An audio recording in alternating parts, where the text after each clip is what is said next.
Hello and welcome into the RotoWire esports show. I am Andrew Laird, joined as always by Ethan Sexton. Today to talk about a 4-game slate. The 4 games are back. Quick review of Tuesday. I missed cashing in double ups by 15 100ths of a point.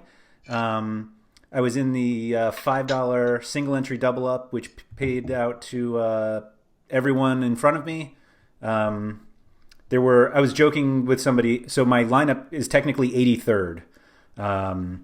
And there are only 3 unique lineups ahead of me. Yep, that's cash games in a nutshell, right? It's funny, based off our conversation yesterday, it just seemed like a very obvious cash construction. Yep, and same. I was talking to somebody else, and they were basically saying the same thing. And I'm like, you know what? I play cash games everywhere else, and when there seems to be a path of like, yeah, you have the cash build, then I should just enter it into cash games. And I was just quickly reminded why I don't play League of Legends cash games. Yep, it's hard. I did the same thing, so I got a little luckier than you and finished above the cut line, but didn't make the full double up back, right? So I only made $8.71 off of $5. So that just tells you how many duplicate lineups there were in that thing. And it's really hard. Cash games are really hard for League because one mistake and you're screwed. Because there's going to be so many duplicates. Yeah, I mean, this is going to sound weird. I don't even think what I did was a mistake. It was just like different, and it happened to not. I mean, talking to somebody, they were like, "That's a creep score of like 8 is the difference." Yep. If one player doesn't do better than another player, even though they're on the same team, you're in trouble. Dead. Yeah. Like I said, there was a solo first, which is kind of funny for a double up, but then second place paid out to the next 28, and then nobody else doubled their money. Good times. Crazy, anyway, 4-game slate tonight because we have LPL and LCK. The LPL games are RNG, huge favorites against Rogue Warriors, no surprise there. And then Victory 5, decently favored against OMG. And then the LCK ones are Damwon, huge favorites against Sandbox, who I believe are on the Never Play Again list. And T1 favored around the same odds that V5 are against Red Force. The Damwon and RNG win odds are higher than anything we've had this season in either league. But you can't play both, at least with a carry, and I don't think with a jungler. Nope. Or maybe even not a support. So we gotta get creative here, Ethan. Yeah, the only way to do it is with double support. Oh, okay. Which we know is not. That might be the cash game build if people are playing cash games, but it caps your upside. Yep. Although in GPPs, you're probably going to get 2 teams that sweep, so maybe that helps you. But you really need the supports to get a lot of kill participation for it to pay off in a GPP, so kind of caps your upside a little bit there. Not a lot needs to be said about the Damwon and RNG series. I'm not going to say that Sandbox are live. Not going to do that anymore. So these are 2 of the best teams in their leagues facing 2 of the 2 worst teams in their leagues. They're probably going to sweep, so really you can go either way. I think I would lean RNG because typically LPL is still faster paced than LCK overall, but don't think either team is really a bad play necessarily. So you could go to either one and expect a sweep from either one. Honestly, pretty safe in both those late series. So the more interesting ones are T1 Red Force and V5 OMG. So T1 are in the early game, so you're going to know the lineups if you want to go T1. And even though they've been really shaky, right, I think we need to favor T1 here. Maybe it's a 2-1, which is not great because then they potentially make substitutions, right? Yeah. So that makes it hard. But, Red Force are like, they're okay, but they're not that good, basically. So we know from speaking last time Red Force were on the slate that Diakdam is their guy, so if you got a feeling about Red Force, I think Diakdam captain, and then you can pay up for one of those other 2 big favorites that we talked about is not a bad way to go.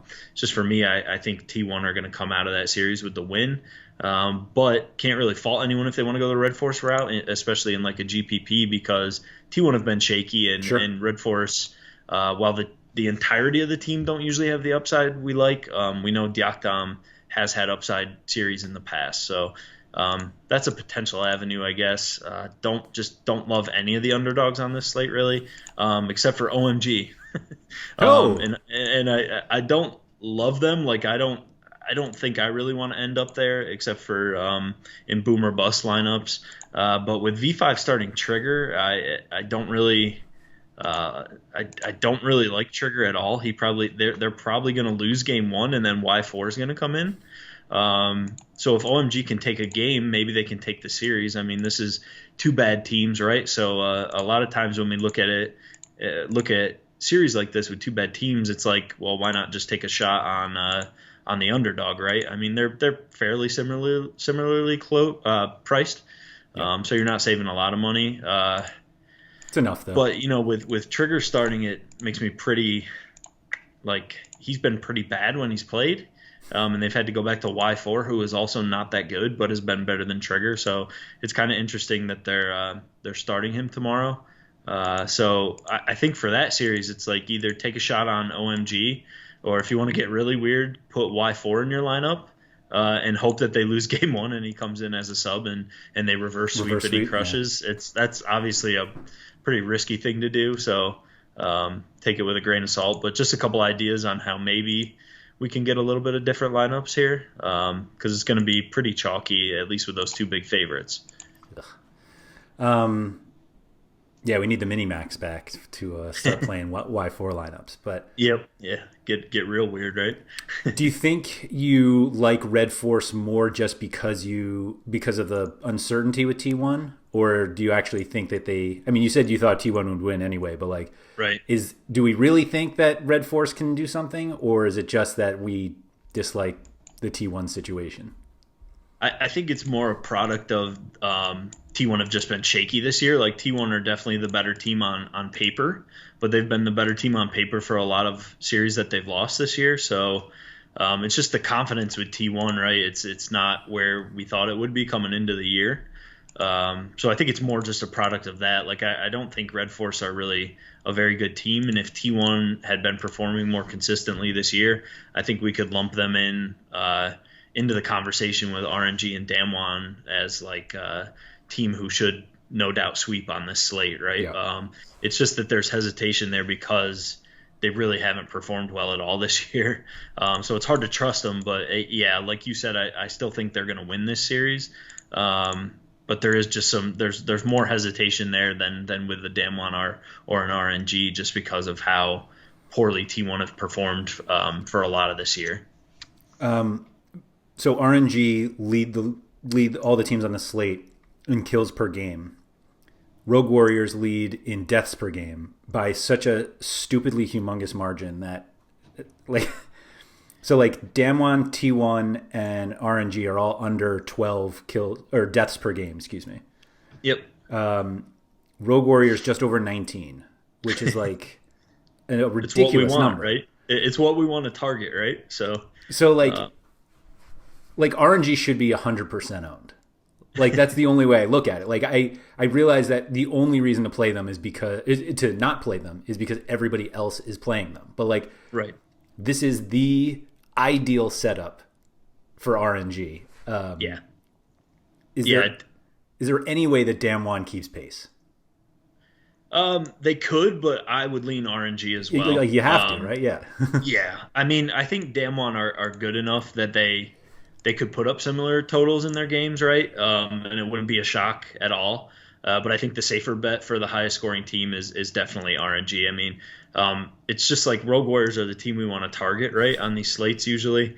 So, yeah, I mean, it's got to be RNG, but, they're priced that way as well. Yeah. So you got to pay for them. But that perceived safety and upside is there with RNG more than any other team, I think. Yeah, Damwon could match them, but I would lean RNG for sure. Funny, you mentioned how like Rogue Warriors is a team we want to target. I think if they were against any other team on the slate, we'd be all over that other team too. Like if it was OMG Rogue Warriors, we'd be like, yeah, OMG, give it to me. Yeah, it'd be a little scarier though because OMG right. would be priced where RNG are priced, and it's like, do we really want to trust that? No, fair. But I mean, when you got one of the best teams against the worst team, and the team that gives up so many points per game, it's really difficult not to hone in on that one, right? Yeah, there just seems like there's a perceived level of upside safety, if I can call it that, with RNG, just because Rogue Warriors just roll over to everybody. But like they fight, but they lose. Right. Yeah, exactly. I'm with you on this one, man. I fully agree. I expect RNG to be the highest scoring team on the slate, and but who knows? I mean, T1 have upside. It's just they don't have the safety. Yeah. And Damwon also have upside, and while being pretty safe as well. It's just that we haven't seen as consistent of upside in wins, I guess is how I'd put it, to RNG. So I think all three of those teams have decent upside. It's just RNG offer the most safety as well. Do you think for those who don't want to play RNG or Damwon, which you do that because everybody else wants to play them, right? Like V5 T1 is the other favorite stack. Or excuse me, the other a stack of the two favorites. Yep. Is there one you prefer over the other? I want to say T1, but is it just because they're a perceived better team than OMG? I think that definitely could be playing into why I'm thinking that way. V5 OMG could be a really sloppy series with high point totals as well, right? So. Oh, man, that's a tough one, honestly.